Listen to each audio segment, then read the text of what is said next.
Good morning children.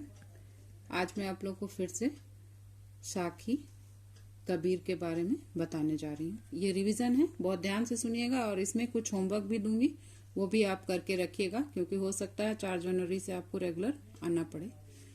Hindi के संत कवियों में कबीर दास का सर्वोच्च स्थान है। कबीर हिंदी की संत काव्य धारा की ज्ञानाश्रयी यानी 2 शाखाएं थी, ज्ञानाश्रयी और प्रेमाश्रयी। तो ये ज्ञानाश्रयी निर्गुण शाखा मीन्स जो भगवान के निर्गुण आकार को, किसी आकार को वो पूजते नहीं थे, निर्गुण शाखा के प्रमुख कवि हैं। इनका जन्म संवत 1455 यानी सन 1398 को माना जाता है। इनकी मृत्यु के विषय में भी विवाद है, किंतु विवाद है मीन्स सभी लोगों का एक मत नहीं है, किंतु अधिकतर विद्वानों ने इसे सन 1495 माना है। कबीर ने प्रसिद्ध वैष्णव संत स्वामी रामानंद से दीक्षा ली। कुछ लोग इन्हें सूफी संत शेख तकी का शिष्य भी मानते हैं। कबीर पढ़े लिखे नहीं थे। उनके पदों और साखियों में एक समाज सुधारक का निर्भीक स्वर सुनाई पड़ता था। वो किसी से नहीं डरते थे, किसी धर्म के आडंबर से नहीं डरते थे। कबीर इसलिए उन्होंने बेबाक होकर हिंदू और मुस्लिम दोनों के आडंबरों को फटकारा है। कबीर निर्गुण तथा निराकार ईश्वर के उपासक थे, यानी जिस ईश्वर का कोई आकार नहीं होता है।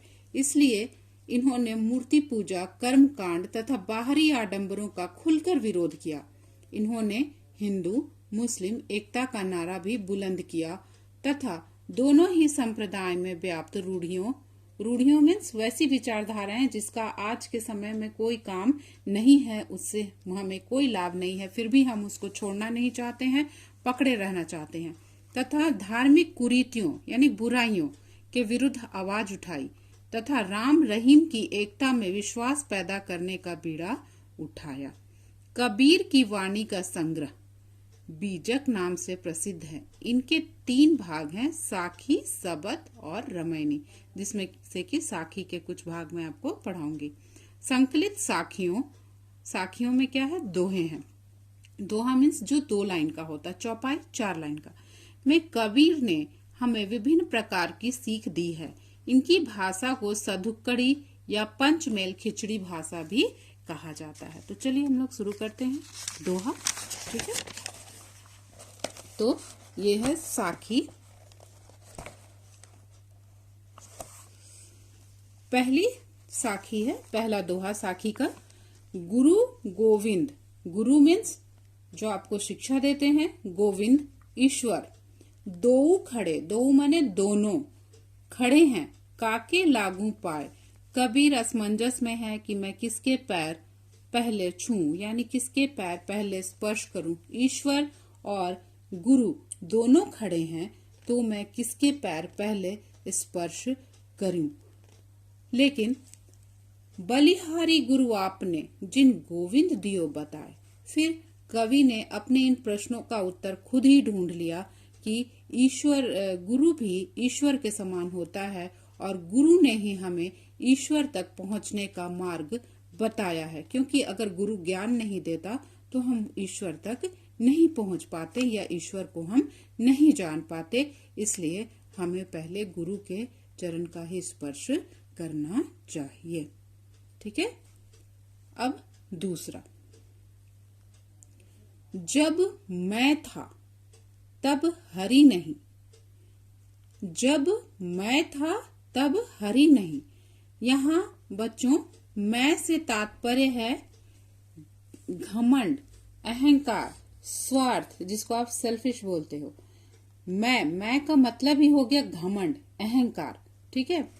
तो जब तक हमारे मन के अंदर, सिर्फ इतने का ही आप समझिए कि जब तक हमारे मन के अंदर मैं की भावना रहेगी, स्वार्थ की भावना रहेगी, अहंकार की भावना रहेगी, तब तक ईश्वर का वास हमारे अंदर नहीं हो सकता।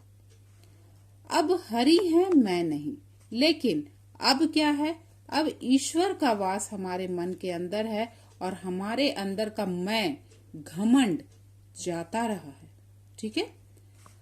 प्रेम गली अति सांकरी, प्रेम की गली बहुत सांकरी है, सांकरी मीन्स पतली है, नैरो है, बहुत छोटी है। तामे, तामे मीन्स उसमें दो न समाही, समाही माने समाना, उसमें दोनों एक साथ नहीं रह सकते। कौन दोनों?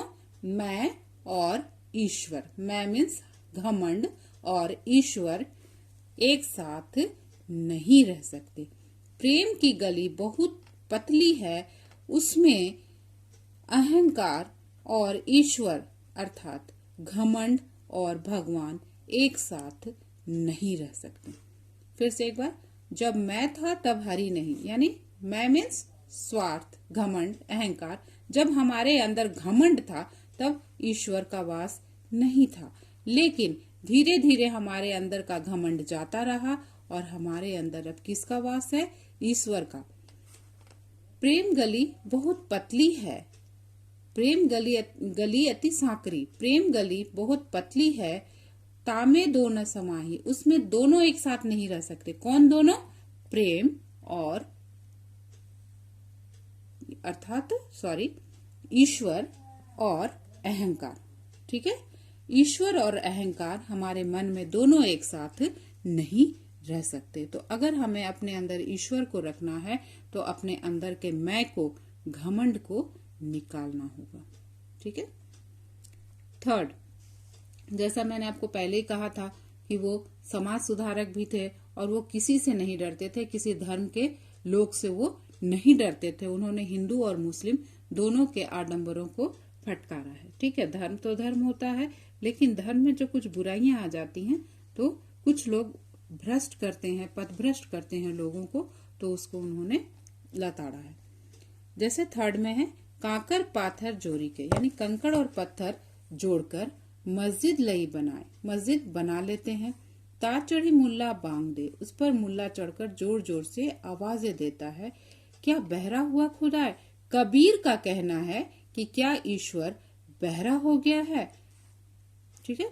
फोर्थ, पाहन पूजे हरि मिले, इसमें उन्होंने हिंदुओं को लताड़ा है, उनके आडंबरों को लताड़ा है कि वे पत्थर की पूजा करते हैं। पाहन मीन्स पत्थर होता है। ठीक है, काकर पाथर, यहाँ भी पाथर आया पाथर मीन्स पत्थर, काकर मीन्स छोटे छोटे कंकड़। ठीक है, जिसको पेबल्स भी बोलते हैं। यहाँ है पाहन, पाहन मीन्स पत्थर, शिलाएं बड़ी बड़ी।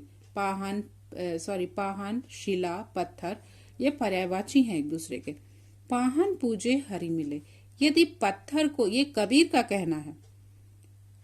बच्चों को धर्म के नाम पे थोड़ी सी समस्या उत्पन्न हो जाती है, लेकिन ये मेरा कहना नहीं है, ये कबीर का कहना है, जो भी ये कह रहे हैं। जैसा मैंने पहले ही कहा था कि ये समाज सुधारक थे। पाहन पूजे हरि मिले, यदि पत्थर को पूजने से ईश्वर की प्राप्ति होती है तो कबीर कहते हैं तो मैं पूजूं पहाड़, तब मैं किसकी पूजा करूंगा? पहाड़ की पूजा। अगर छोटे से पत्थर को पूजने से ईश्वर की प्राप्ति हो जाती है तो मैं बड़े से पहाड़ की पूजा करूंगा, ताकि मुझे ईश्वर की प्राप्ति जल्दी हो सके। ताते, ताते मीन्स उससे, ताते ये चाकी भली, उससे तो अच्छी ये चक्की है। चक्की किसको बोलते हैं? जिसमें गेहूं डालने पर आटा पिसता है, पत्थर के दो पार्ट गोल गोल बने होते हैं।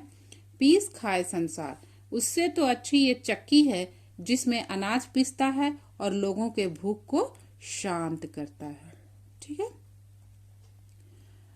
उसके बाद है 5 नंबर, इसका लास्ट, 7 समंद की मसी करो। ध्यान से सुनिएगा, 7 समंद की मसी करो, करो। समंद मीन्स समंदर, सी, ओशन। मसी मीन्स स्याही, इंक। मसी मीन्स इंक या स्याही।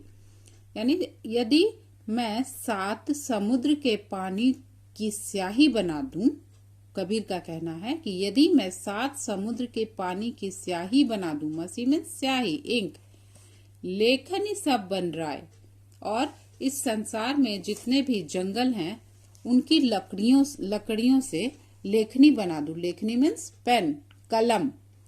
हिंदी वर्ड लिख लीजिएगा, मसी मीन्स स्याही, लेखनी मीन्स कलम।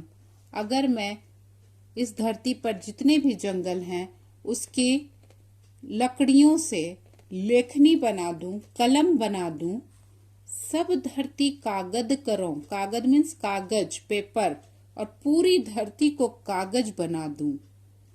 हरिगुण लिखा न जाए, फिर भी ईश्वर के गुणों का बखान नहीं किया जा सकता। हम जानते हैं कि ईश्वर क्या है, अनंत है, इसलिए सातों समुद्र के पानी की स्याही कर बना देने पर और पूरे संसार के जंगल की लकड़ियों से पेन बनाकर और पूरी धरती को कागज बना देने के बावजूद भी ईश्वर के गुणों का बखान नहीं किया जा सकता, क्योंकि ईश्वर अनंत है और हम बहुत तुच्छ हैं जो छोटी छोटी बातों पर आपस में लड़ते हैं। ईश्वर का स्वरूप इतना छोटा नहीं है कि हम उसको लेकर लड़ सकें। हम उनको अभी तक पहचान नहीं पाए, शायद उसके एक कण को भी हम नहीं पहचान पाए। अगर एक कण को भी ईश्वर के हम पहचान जाएंगे तो ये आपस के मतभेद जो हैं, हिंदू मुस्लिम सिख ईसाई, ये सारे खत्म हो जाएंगे। हम नहीं जानते हैं, इसलिए झूठे बवंडर में फंसे हुए हैं और आपस में झगड़ते रहते हैं धर्म और ईश्वर को लेकर।